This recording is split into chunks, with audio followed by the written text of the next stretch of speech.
Hey guys, welcome back to our YouTube channel. तो guys, आज की इस वीडियो में हम जानेंगे कि निफ्टी और बैंक निफ्टी में क्या रिलेशन है, दोनों में क्या रिलेशन है और क्या इफेक्ट पड़ता है मार्केट में निफ्टी और बैंक निफ्टी में, किस तरह का रिलेशन है। तो आज इस वीडियो में हम बहुत ही डिटेल में जानेंगे कि निफ्टी और बैंक निफ्टी किस तरीके का एक आपस में रिलेशन है दोनों में, कि निफ्टी ऊपर जाती है तो बैंक निफ्टी ऊपर जाता है तो निफ्टी।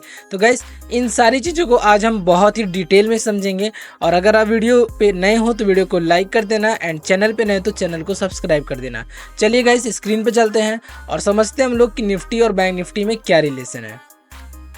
ओके गाइस, पहले हम निफ्टी को समझ लेते हैं, ठीक है, कि हमारी निफ्टी क्या है और निफ्टी किसको बोलते हैं। ठीक है, निफ्टी में क्या चीज़ है और निफ्टी में हम क्या इसको क्यों बोलते हैं निफ्टी 50। ठीक है, तो गाइज जो निफ्टी होता है, निफ्टी हमारा 50 कंपनियों से मिलकर होता है, जो कि इंडिया की टॉप लिस्टेड कंपनी होती है।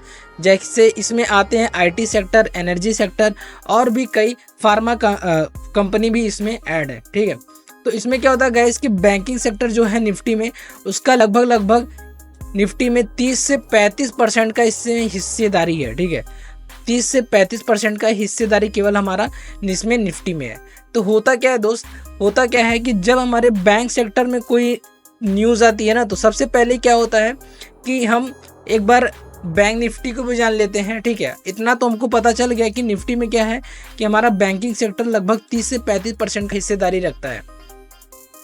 चलो दोस्त, हम लोग जान लेते हैं कि बैंक भी निफ्टी क्या है। ठीक है, बैंक निफ्टी क्या है और बैंक निफ्टी के भी बारे में हम लोग थोड़ा सा पता कर लेते हैं। बैंक निफ्टी क्या है दोस्त, बैंक निफ्टी भी क्या है कि टॉप 12 जो भी बैंक है ना, हमारे लिस्टेड बैंक है जिसमें ज़्यादा मूवमेंट होते हैं, ज़्यादा ट्रेड होते हैं, उसको मिला के एक इंडेक्स बनाया गया है जिसे बोलते हैं बैंक निफ्टी। तो गाइस, बैंक निफ्टी में कौन कौन से बैंक आते हैं, जैसे हो गया HDFC हो गया, ICICI हो गया और कोटक महिंद्रा हो गया और कई भी गाइस एक्सिस हो गए, तो कई बैंक इसमें भी आते हैं। टोटल 12 बैंक आते हैं। ओके, तो होता क्या है दोस्त कि हम लोग बैंक निफ्टी और निफ्टी में किस तरह से रिलेशन देख सकते हैं और कैसे पहले हम लोग मूवमेंट देख सकते हैं कि निफ्टी और बैंक निफ्टी में क्या होने वाला है। ओके, तो दोस्त देखो, सबसे पहले बैंक निफ्टी में देखते हैं। तो बैंक निफ्टी में टोटल 5 जो कंपनियां हैं, ठीक है, जो भी 5 बैंक सेक्टर हैं, वो उनका वेटेज बहुत ही ज़्यादा है। ठीक है, उनका वेटेज 3-4 जो भी हमारे बैंक हैं उनका वेटेज ज़्यादा है। तो पहले इसमें मूवमेंट दिखता है, तो जैसे बैंक निफ्टी में कोई ब्रेकआउट आता है ना, तो गाइस, तो कहीं ना कहीं वो निफ्टी में भी उसका ब्रेकआउट थोड़ी देर में आ जाता है। तो इस तरीके से हम ना कहीं इसका इफेक्ट निफ्टी पे दिखता है। ठीक है, अगर बैंक सेक्टर में अगर तेजी आ रही है तो इसका इफेक्ट सबसे पहले बैंक सेक्टर में पड़ता है, यानी बैंक निफ्टी में पड़ता है, और कहीं ना कहीं इसका इफेक्ट आपको निफ्टी में भी देखने को मिलता है। इसलिए गाइस, जिस दिन हमारा बैंक निफ्टी अपसाइड में तेजी से मूव रैली देता है, उस दिन हमारा निफ्टी भी कहीं ना कहीं एक रैली देती है। चलिए गाइस, थोड़ा सा हम न्यूज़ पे ध्यान लेते हैं। तो जो भी RBI की कट ऑफ रेट आती है, तो सबसे पहले किसका जानते हैं, मार्केट में सबसे पहले उसका इफेक्ट किस पे पड़ता है, बैंक सेक्टर पे। ठीक है, बैंक सेक्टर पर पड़ता है।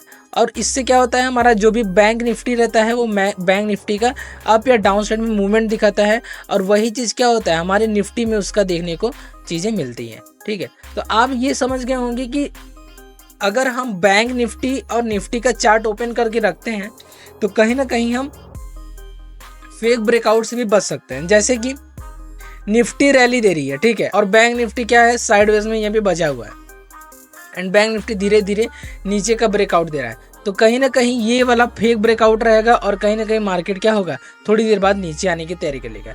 इस तरीके से हमारे निफ्टी और बैंक निफ्टी दोनों में आपस में रिलेशन कनेक्ट है। ठीक है, और थोड़ा ध्यान देंगे गाइज, अगर हम HDFC, ICICI, ठीक है, ये अगर दोनों जो बैंक है ना, अगर हम उसमें कहीं ना कहीं ब्रेकआउट देखते हैं, ठीक है, अगर दोनों में ब्रेकआउट आ जा रहा है, तो कहीं ना कहीं आप देखेंगे कि बैंक निफ्टी में भी इसका ब्रेकआउट आपको देखने को मिलेगा। तो सारी चीज़ें गाइस कनेक्टेड है, एक दूसरे से कनेक्टेड है। और जो बैंक होते हैं थोड़ा उस पर इफेक्ट जल्दी पड़ता है, जो भी न्यूज आते हैं उसका इफेक्ट बहुत ही जल्दी बैंक सेक्टर में पड़ता है।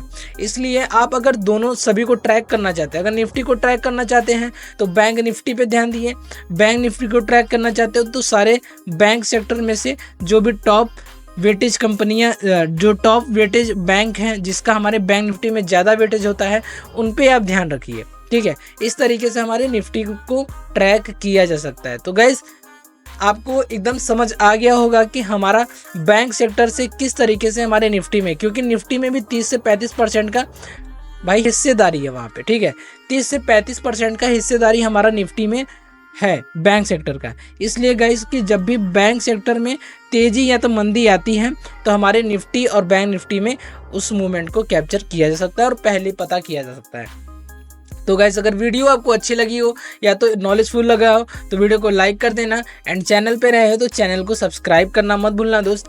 और मैं आपको यही बताना चाहूँगा कि अगर निफ्टी और बैंक निफ्टी में एक दूसरे से कनेक्ट आप देखना चाहते हैं तो पहले आप बैंक सेक्टर में ध्यान दें, और बैंक सेक्टर में ध्यान दे के बैंक निफ्टी से निफ्टी, ठीक है। इस तरह से भाई दोनों भाई भाई हैं, क्या हैं, भाई भाई, ठीक है, भाई भाई हैं। तो गाइस अगर वीडियो अच्छा लगे तो वीडियो को जरूर से लाइक करिएगा, प्लीज़ प्यार सपोर्ट अपना दिखाएं, और मिलते हैं आपसे नेक्स्ट वीडियो में। ऐसे ही ट्रेडिंग की लर्निंग आपके लिए हमेशा से ही लाते रहेंगे। Okay, bye bye.